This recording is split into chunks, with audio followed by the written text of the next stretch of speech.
Right. This recording, the main topic is about the conformation changes of alkane. And we call it conformational analysis or conformation analysis. And first we'll talk about for a open chain, or we call acyclic alkane, the bond rotation causes the Gauche interactions. And the good example will be the butane along the carbon 2 and carbon 3 bond. The next topic will be about the chair conformations for cyclohexane. When there are more or multiple substituents on the ring, how the chair conformation will change depends on the substituent. And the interaction, the main factor in the different chair conformations is we call it 1,3 diaxial interaction. So keep in mind, the 1,3 diaxial interaction is by nature the double Gauche interaction.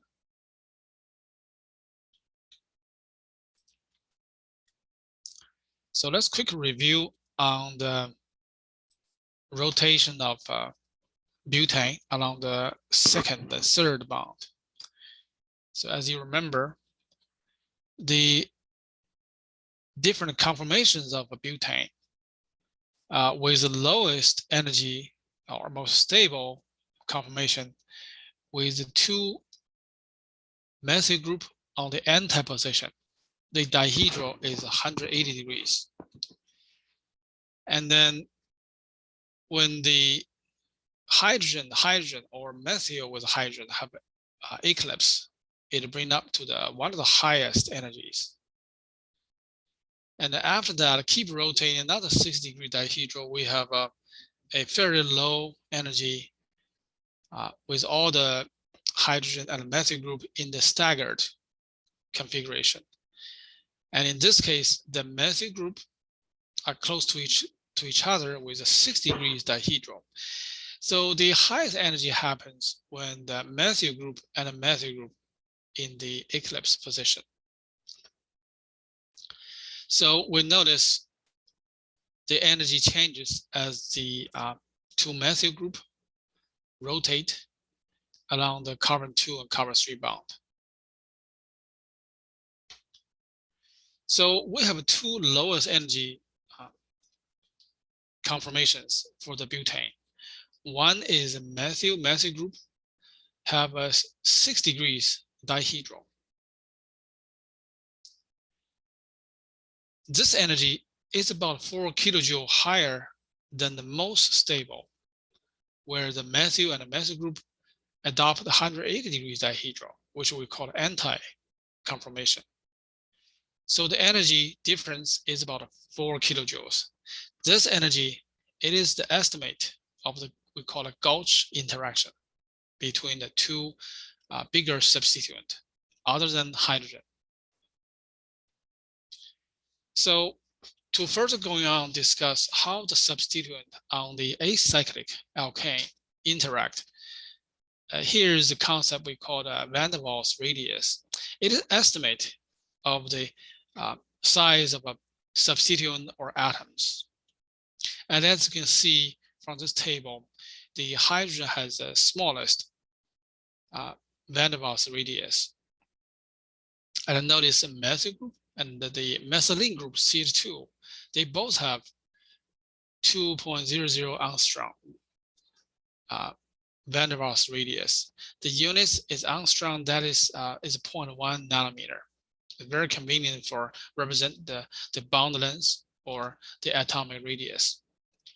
So the atomic radius or not quite related to the van der Waals radius. Van der Waals radius is very convenient when we're talking about the atom or group interact within the molecule, or talking about how the certain groups interfere the two molecules approach to react.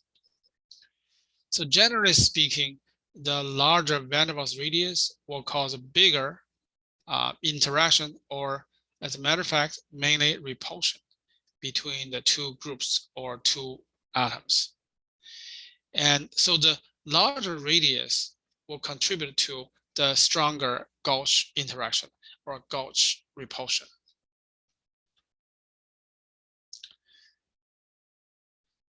So if you draw a actual illustration about the Gauche interaction, I use those dashed circles to represent the van der Waals radius.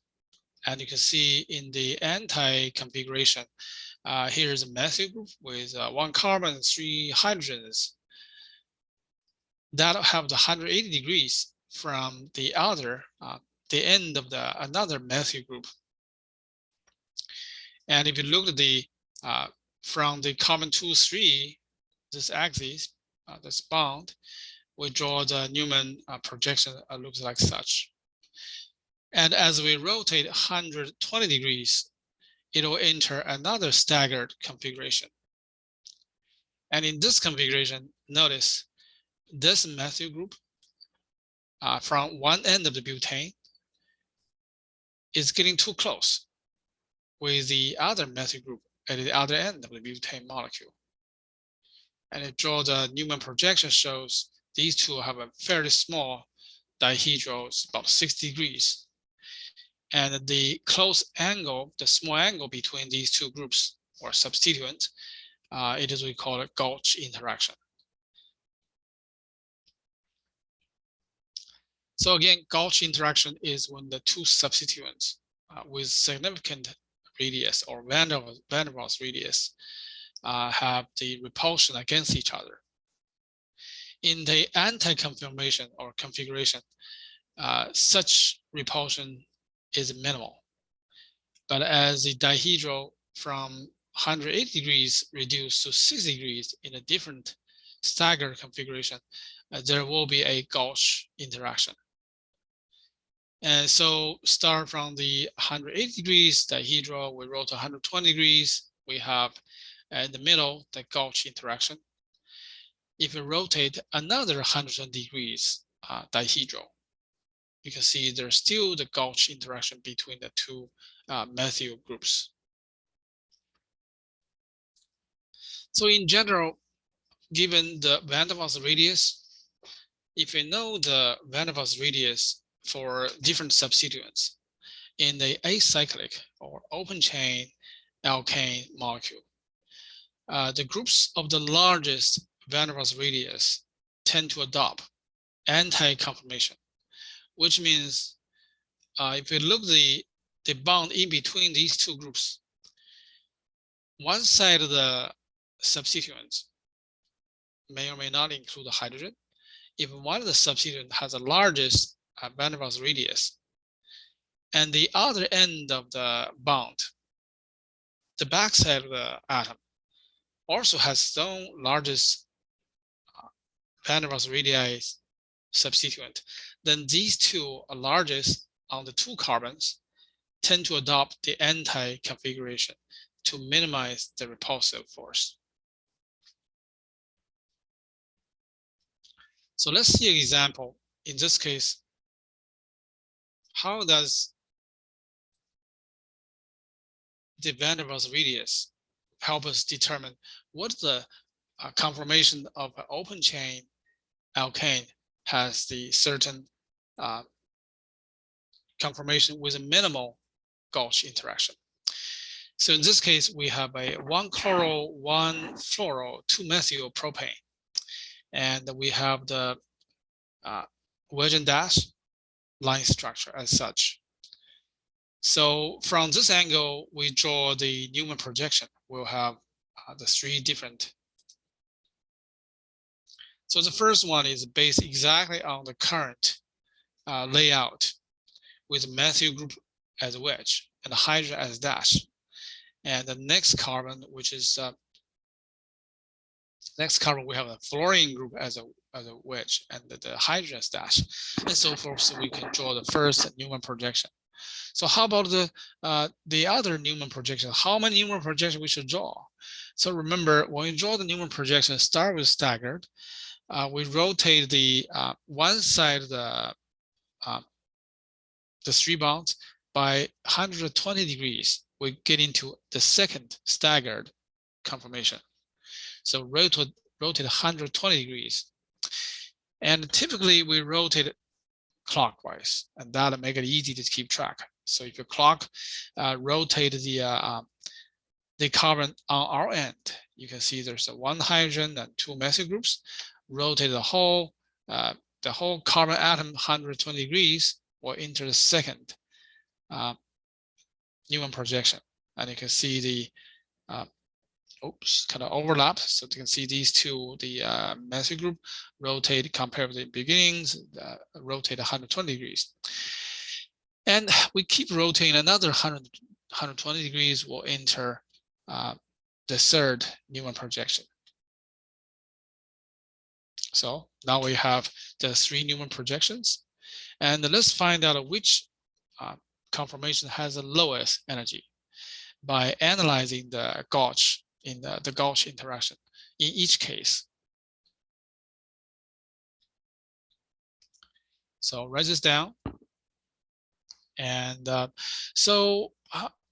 you can see each side of the Newman projection have 3 groups, and on our end we see the hydrogen here, and there's a methyl group here, there's another methyl group, and so it's kind of hard to analyze.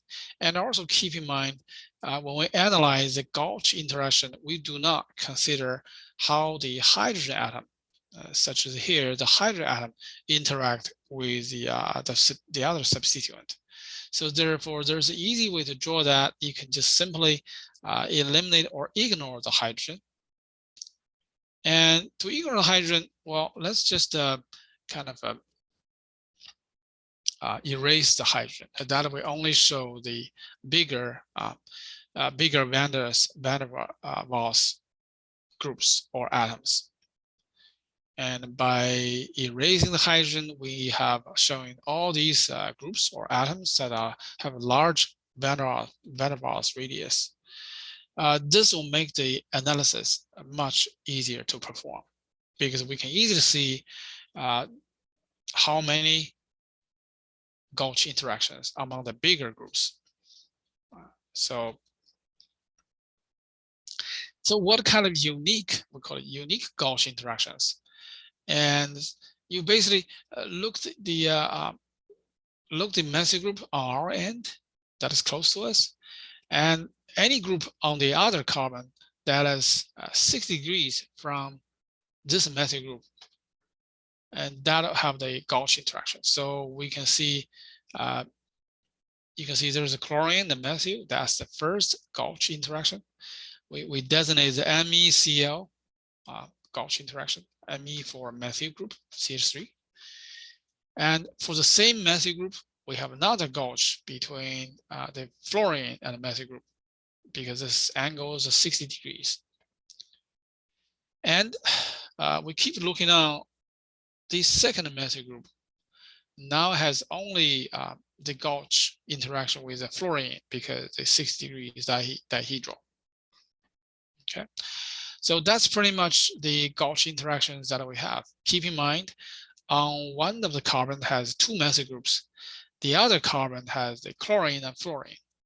So therefore, the possible Gauche interactions are the methyl with the chlorine and the methyl with the fluorine.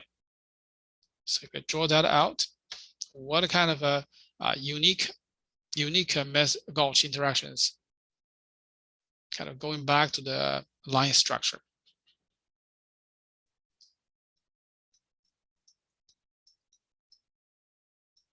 All right, so this is a methyl group here, and there's another methyl group here, and here we have chlorine and the fluorine. What kind of interaction we can have? Gauche interaction have. There's only 2 kinds: methyl with the chlorine or methyl with the fluorine.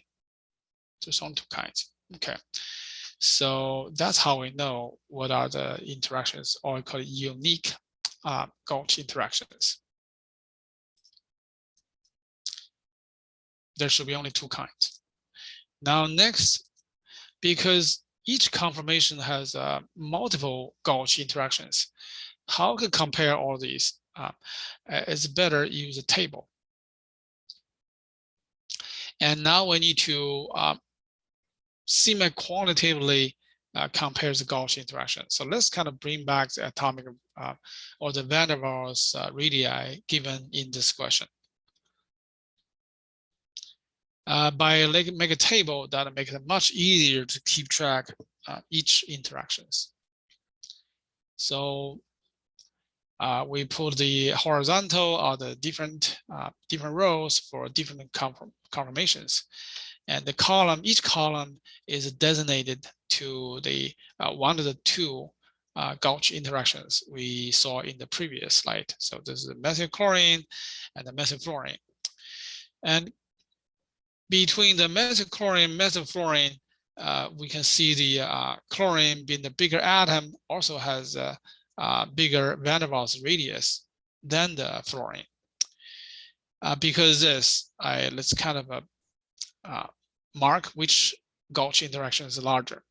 So that will later help us decide which conformation has the less or the weaker repulsive force, repulsive Gauche interaction. So how many of each, we have two kinds of Gauche interaction. How many we have for each conformation? Let's look at the Newman projection. And you can see here between methyl and chlorine, that's one methyl chlorine Gauche interaction. Let's mark it, this is one. And then keep looking. And in the first conformation, you can see this is methyl with fluorine. Methyl fluorine has one interaction. So the first methyl group has two Gauche interactions with the groups on the other carbon. And keep looking, notice this methyl with the fluorine have another methyl fluorine interaction, or the Gauche interaction. So in the end, we have two methyl fluorine Gauche interaction on the among the groups. So that's how we find out for conformation A. For conformation B, we have a methyl group with chlorine. That's one Gauche interaction. And we have methyl group with the fluorine. So we have one of each. And then finally, the conformation C, we can see there's this is one Gauche interaction. And here's another Gauche interaction. And here's one more. So we have two methyl chlorine and one methyl fluorine, which is this. So we have one. So this is how we find out the number of each Gauche interactions for each of the conformation. And I find out use table just make it much easier to keep track and more methodical, and less kind of a random, or you forgot about some of the interaction we have. Okay, so this is our results. Once put in table, it shows very nice and clean. And so which conformation will give us the most stable, has the lowest energy? It is whichever conformation has the weakest Gauche interaction. So remember, the groups or atoms with a larger van der Waals radius will have a stronger Gauche interaction, which is the increased energy. So we look for the conformation that has the lowest and compare all these three groups. Conformation B has only one of each repulsive, the high energy interactions. And then between the A and C, A has more of the low energy Gauche interactions. C has more of the high energy Gauche interactions. So therefore, the B should have the lowest energy than all the other two conformations. And then between A and C, C has more high energy repulsions. So C has the highest energy, or the least stable among the three conformations. A is in between. It's been in between the C and the B. Another way to look at this is, as I mentioned in the lecture, if I subtract the same number of interactions, make it easy to see. So for the methylchlorine Gauche interactions, since they all have numbers, it's kind of hard to see. So let's subtract one for all conformations. If I subtract one, I will have the first one have a 0, second one 0, and the last number 2 minus 1 give you 1. The net Gauche interaction among the ABC is only C have a extra methylchlorine interaction. And then we look at the weaker methylfluorine interaction. We can do the same. Let's subtract one methylfluorine interaction among the 3 conformations, and that'll give me 1, 0, and 0. So you can see by subtracting or considering the net Gauche interactions, that'll make it much easier to see. As you can see, the conformation B has 0 net interactions.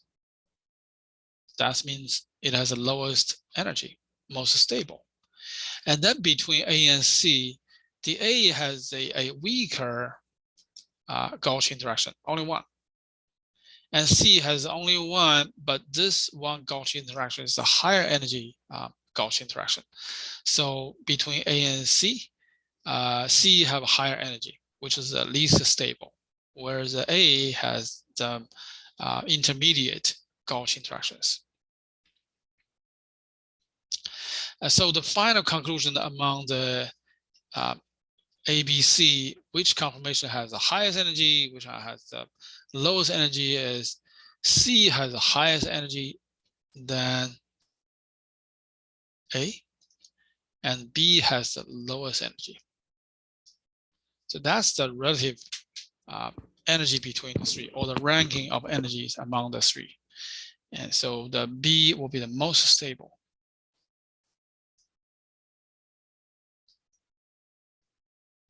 And A is the least stable among the 3 staggered configurations.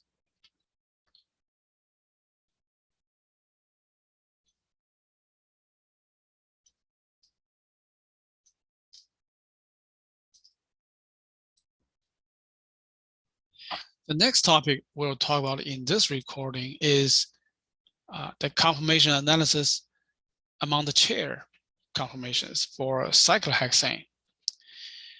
So as we learned in the lecture, there is a 1,3 diaxial strain if there's a one substituent in the cyclohexane that is adopting the axial position.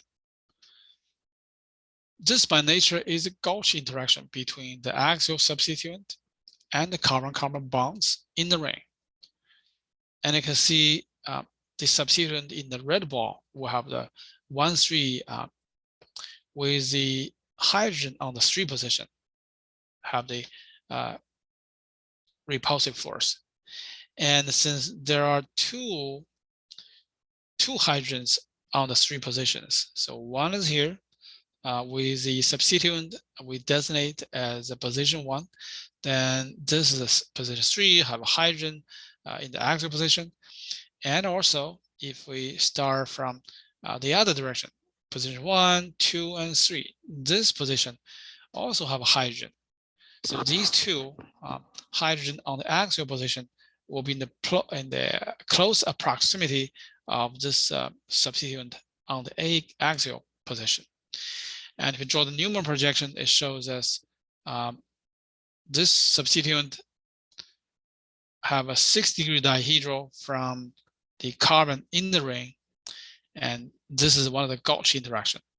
And the other Gauche interaction is the substituent with the carbon on the same side of the Newman projection. So we have what we call a double Gauche interaction. This is nature of 1,3 diaxial strain. And of course, after the chair flip, we adopt another chair conformation. The atoms on the axial position will adopt the equatorial position. And by doing that, the substituent, the red ball, will be in the anti-position with the other carbon and hydrogen, and so forth. And that's why in the when the substituent adopted the equatorial position, the 1,3 diaxial strain disappeared, because now becomes a double anti-conformation, which have the lowest energy. So this is the relative size of the substituent when they have the 1,3 diaxial strain. And we use the negative delta G is a free energy change between the axial position and equatorial position for the same substituent. And you can see the chlorine has the smallest among the list. The tetrabutyl has the largest 1,3 diaxial strain, because tetrabutyl have 3 methyl groups on this carbon, and that maximally will interfere with this position 3 hydrogen. It has the strongest.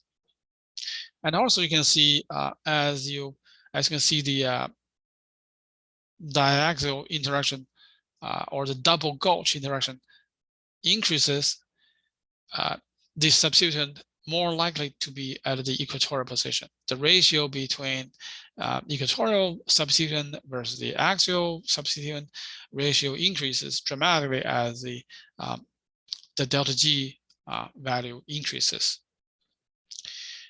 Basically, the larger groups will show the stronger preference for the equatorial position or E position. So because different the delta G value or the A value, we can see the A value. A is represented for the axial. If there are 2 substituents on the ring,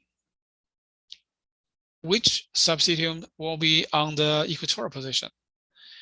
The key is when both substituents are capable of adopting the E position, then both will adopt the E position.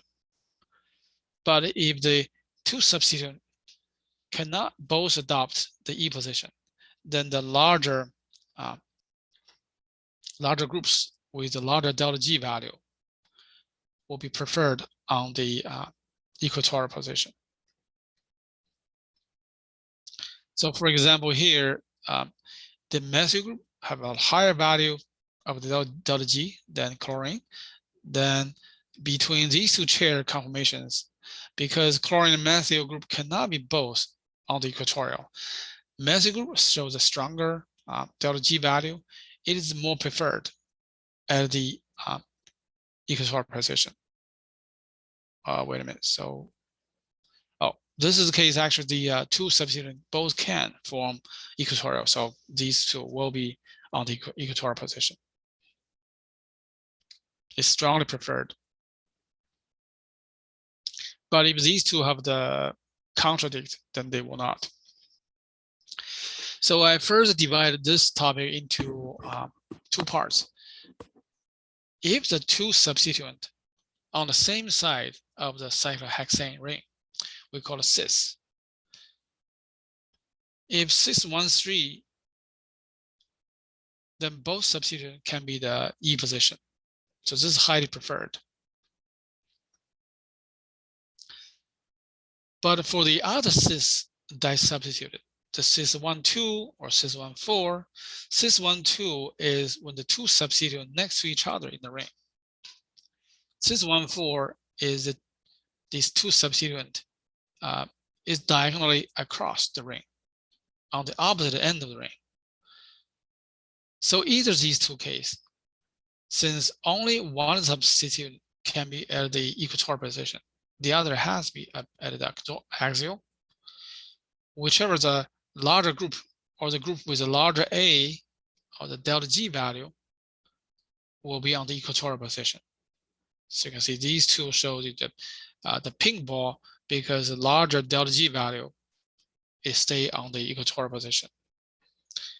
Because if the ring flip,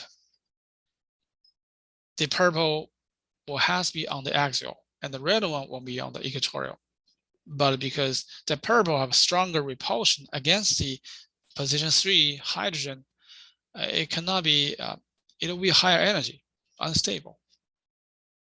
So this is talking about the cis disubstituted. What about trans? Trans are the two substituents on the opposite side of the ring. That depends on the relative position of the two substituents also. If the two substituents are next to each other, that we call trans 1, 2, or they are across the ring, opposite side of the ring, we call trans 1, 4. So in these two cases, if they are trans, both can be on the equatorial position. So this is highly favorable situation. Both substituents can avoid the Gauche interaction, have the lower energy. But what about the other situation, which is the trans 1, 3? The two substituents have one carbon on the ring in between them. In this case, these two substituents cannot be both on the equatorial, and for the similar reason we mentioned before, the larger A value substituent, the purple, is preferably on the equatorial position. So finally, let's wrap up.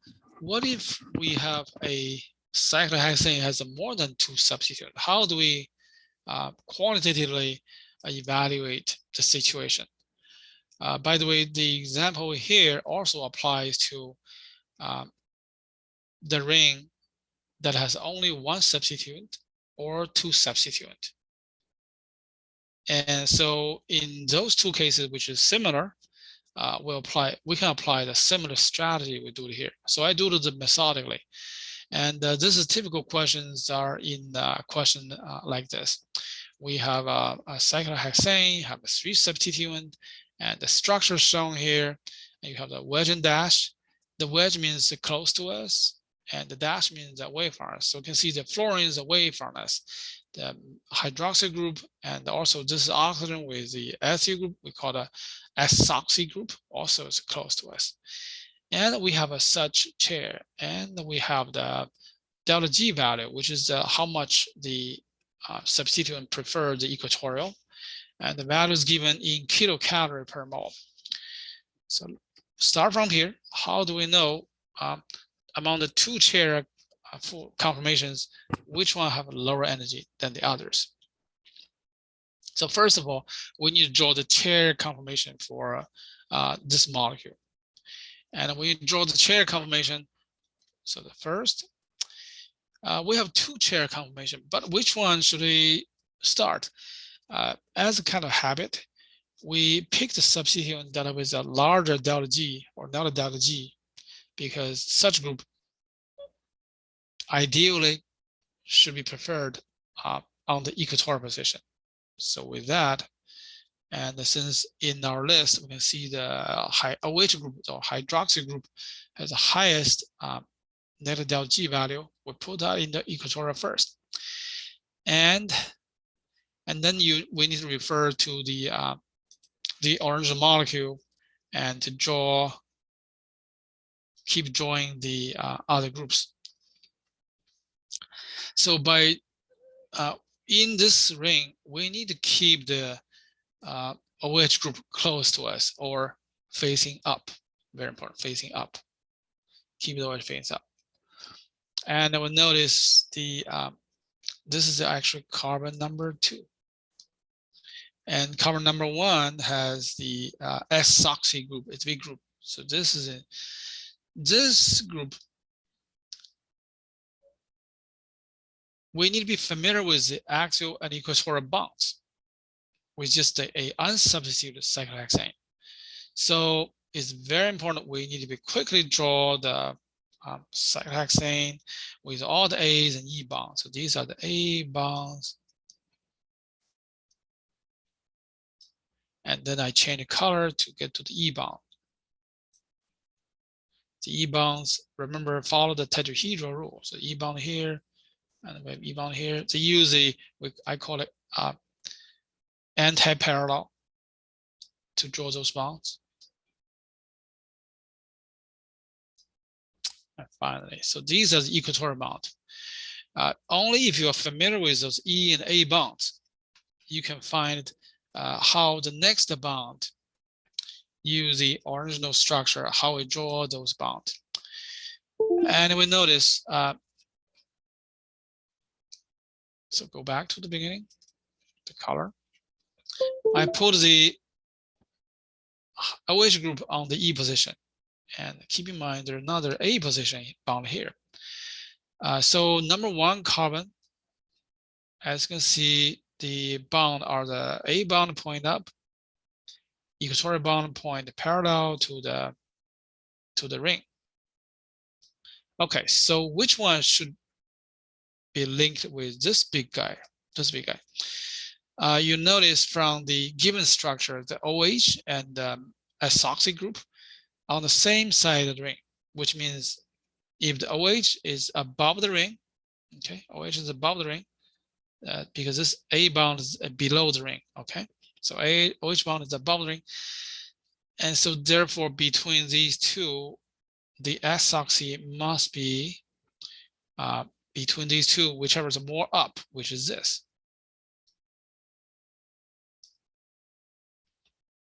More point up.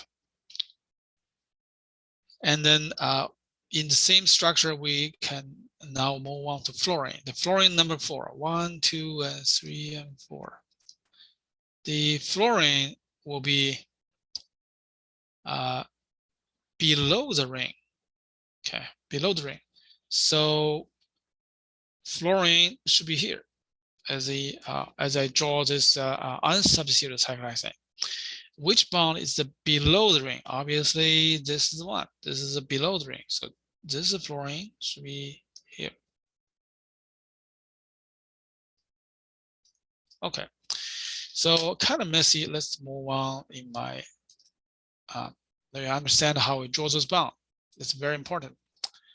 And now we have those 4 bonds and we draw the structure as such. So this is the first chair conformation. And because the ring flip, we should get another chair conformation. It's very important. Remember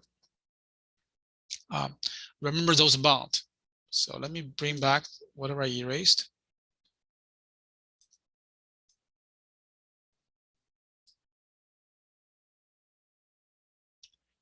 And so let's take a look at how to get there. How to get the second chair. Notice the OH group is above the ring. The acyclic group also above the ring. Fluorine is below the ring. And when the ring flip, whatever substituent above the ring will remain above the ring. And whichever below the ring will stay the same. So that means when I draw the second one, okay, I'll draw how I get there. Since I always prefer the same kind of chair, I will draw the same kind of chair.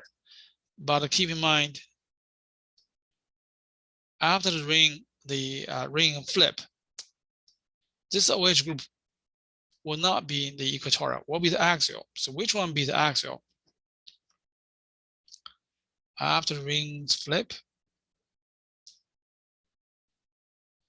So refer back to this structure. I need the OH be in the axial position. And for convenience, let's pick this one. Pick on the OH. Okay.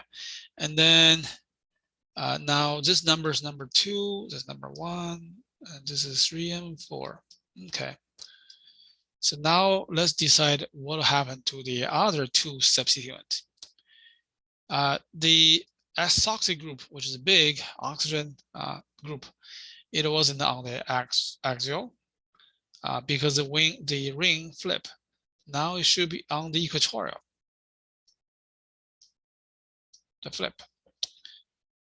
And also the fluorine is the downward pointing axial. Now it should also become equatorial. This is position 4. Position 4, equatorial should go this way. So I just show you how maintain the same way of a chair by switching the position of each substituent and still be manageable.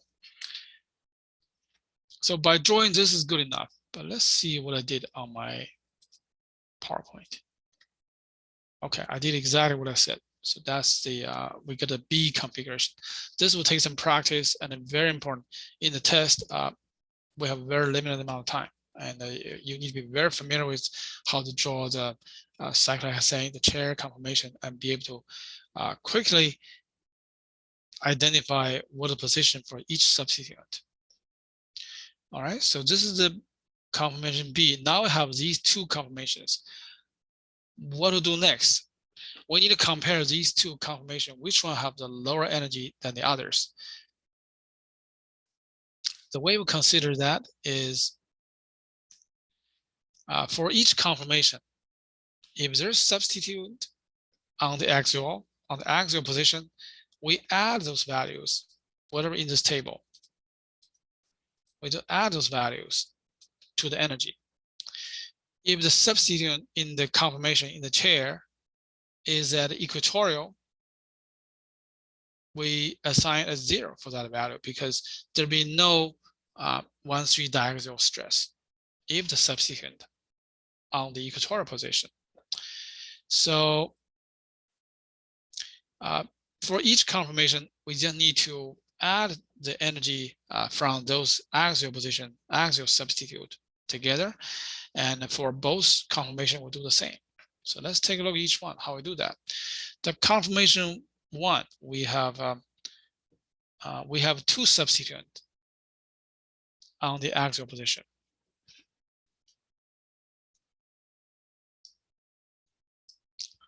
So the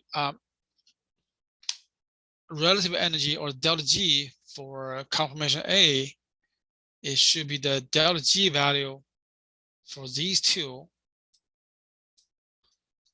combined together. The OH group is on the equatorial. So the energy from the oxyl group, from the OH group, should be 0 because no 1,3 diaxial strain. So this first one from the acyclic group, OH group give me 0, and the fluorine give me 0.224.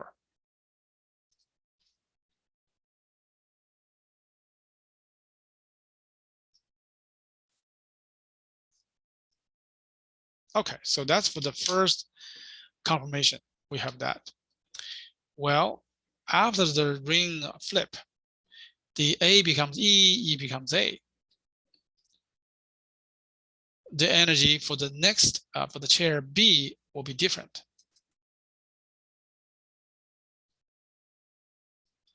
Now you can see only OH group on the axial position.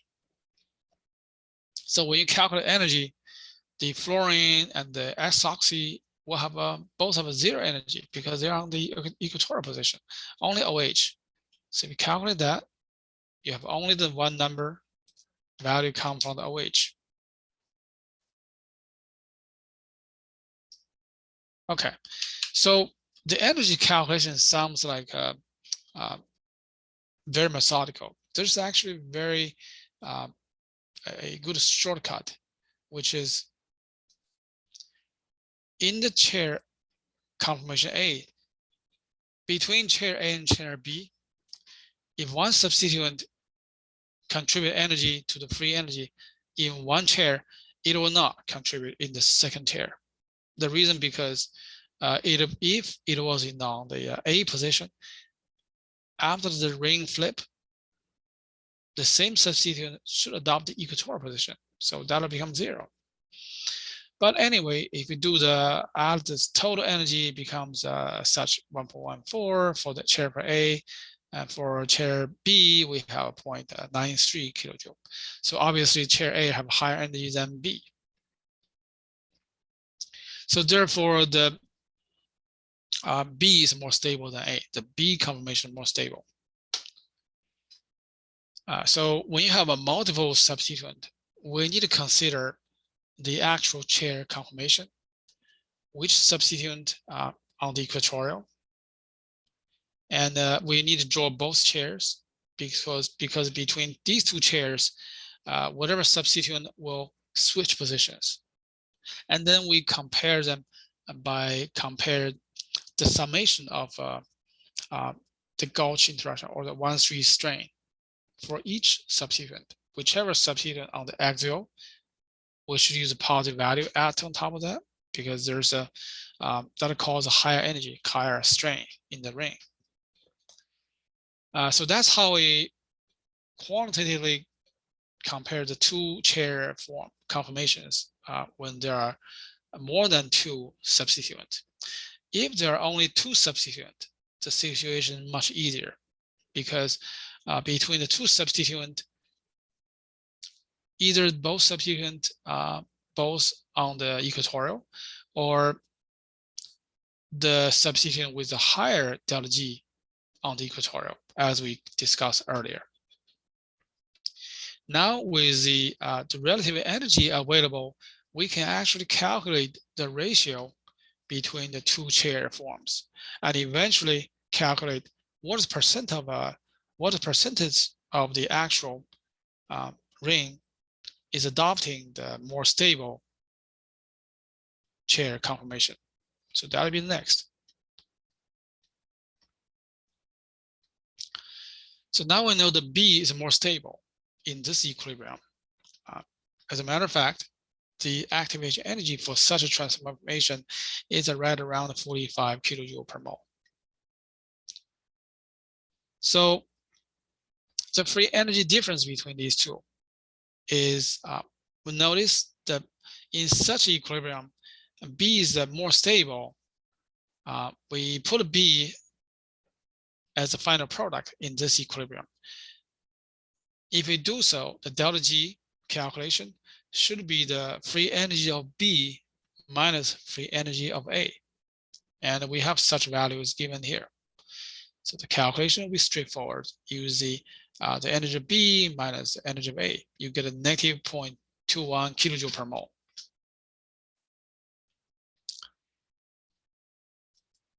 And now finally we calculate the ratio between these two because we learned in the general chemistry the free energy change of a reaction relate to the equilibrium constant of this reaction in such equation. And for this equilibrium constant is a product which is a more stable chair between these two, the B, divided by the concentration of chair form A. So with such, and with the DeltaG just calculated from the last slide, we should be able to calculate the KEQ for such equilibrium. The R is gas constant. We learned most commonly used value is 8.314 joule per mole K. If you use a calorie or a kilocalorie, we have a different number. This is because 1 calorie equals 4.184 joule. And we can easily convert between these two. Okay, so we can solve the ratio between B and A, the ratio of the more stable chair over the less stable chair. And is use exponential. And calculate find out the ratio is 1.4. By the way, the 1.4 number is fairly small. It's fairly reasonable because the DeltaG is a very small number. The DeltaG is only negative 0.21 kilocalorie per mole. And then we can finally, to solve for the percentage of the more stable chair in the mixture at a room temperature. So with the ratio, we can easily work out the concentration of B should equals 1.4 times the concentration of A. It's simple rearrangement. And once you have that, to solve the percent of B in the mixture, we use the concentration B divided by these two concentrations together, because the mixture, it has two forms, and we just these two combined will be 100%. So anyway, we just solve for the percentage, and then we substitute the B with 1.48, and we can finally solve the percentage of 58%. The percentage is not very high, pretty close to 50%, because the ratio between B and A is not dramatically large. So at this point, we are able to calculate percent. Well, you might wonder why I put a B in this as a product in this equilibrium. Why I don't put a B as a reactant. Okay, if you put a B in the reactant, so let's go rewind back to the calculation. If we B as a reactant, your delta G calculated will be a positive value, which is okay. And because that will not affect the final results at all, because if this equilibrium reversed, the K will be equals A over B, all right? Because A, if you write the alternative equation, A will be the product, B will be the reactant. And then when you calculate the ratio, because delta G you calculate is the positive number, your final ratio solved will be a number less than 1. It makes sense because B is more stable. Now, if you try to find the ratio using A or B, the ratio will be smaller than 1. And finally, if you calculate percentage, you still get the same percentage because B is more stable. Okay, so that's the little discussion about how to use some of the quantitative numbers to evaluate the conformation in both the acyclic and the cyclohexane.